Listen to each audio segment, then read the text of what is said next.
In light of a recent Utah Supreme Court opinion basically affirming what the trial court judge did with respect to the redistricting that was done by the legislature, they now have a week to get together and draw up some maps for the judge to reconsider, and there will be others that may be chiming in as well.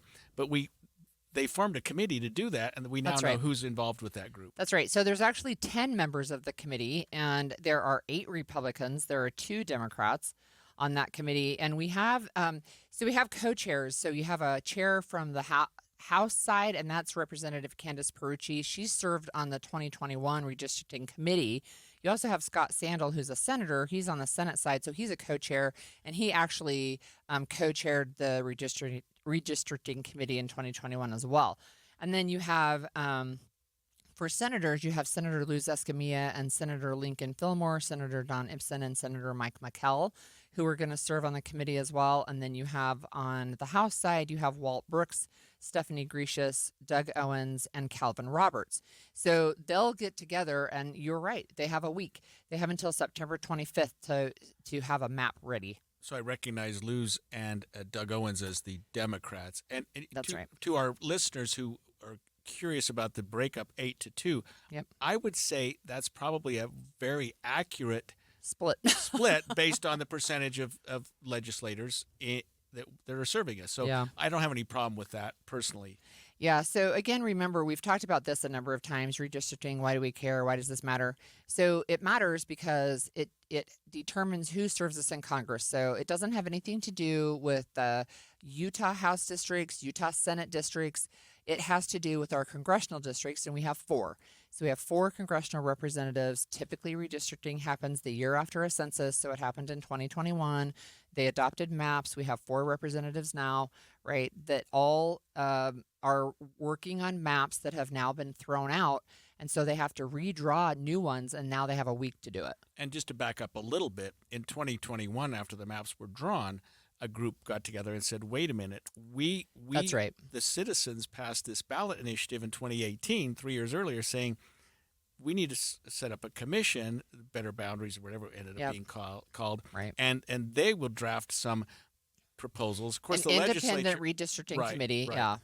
And I don't know, I mean, so we've got probably a dozen maps already on the horizon that this group can look at and say, okay, let's find one or tweak one or see what's going to make sense. And so I only say that because you think, right. well, a week to draw up maps is difficult, but there is a framework. So there's a framework, and here's the issue, right? So you had one of the things that happened with the lawsuit is that you had the judge who said, okay, when Proposition 4 passed in 2018, it set up the Independent Redistricting Commission. It said you need to let them submit maps, but the Utah legislature doesn't have to accept those maps. However, the ones that they draw need to include these elements. And one of them was you can't consider partisan strength as you do it, and then you're trying to keep communities and cities together and avoid splitting them as much as possible, keeping them quote contiguous and compact.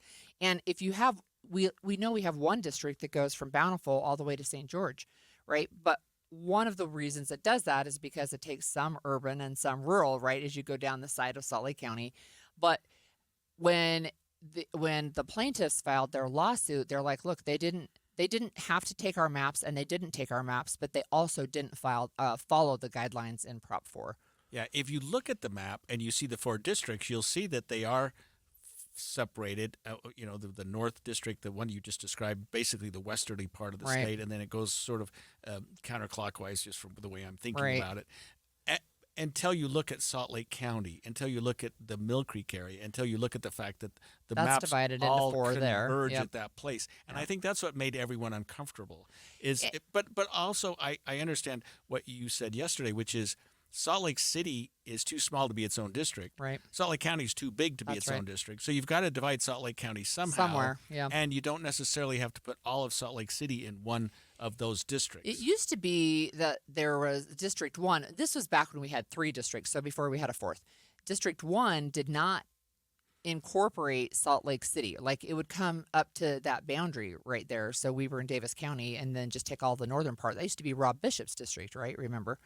And then you would have some of Salt Lake County, and then you would have Utah County. So kind of sliced like more like a layer cake. But as we've grown and the state has grown, now we have this population in Salt Lake County that leans. There are pockets for sure that lean more Democratic. So one of the other things is, do you take into consideration where the voters live? That was part of the lawsuit, saying the Utah legislature drew the maps so that they could pick their voters, right? And they think it should be the other way.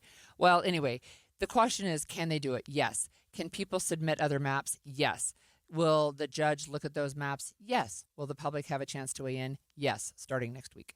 Yeah, and it's going to put the judge in a difficult position, but she put herself there in some respects by saying, get them all together, and if you don't come to an agreement, I guess what we're saying is she may, I don't remember, she may end up picking one. The problem that she got into, and it was really a brilliant decision that she issued, I know some legislators disagree with me, was that she ordered the legislature to create maps, and they said, you don't, there's a separation of You're powers. not the boss of us. You don't order that. Yeah.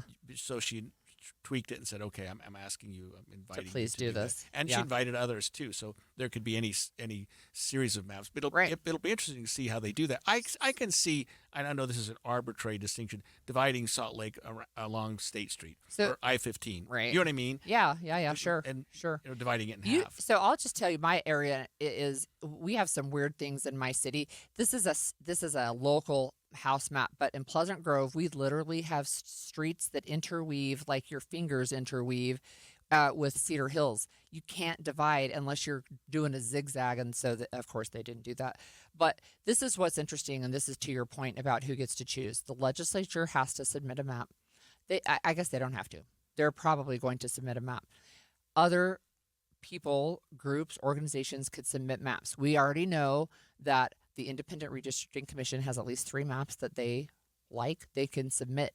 The judge will end up deciding if the map submitted by the legislature meets the requirements of Proposition 4. And if it does not meet those, then she can decide to choose another map. I wouldn't be surprised, and maybe I'm wrong, that they can't do this, that this legislative task force submits more than one map.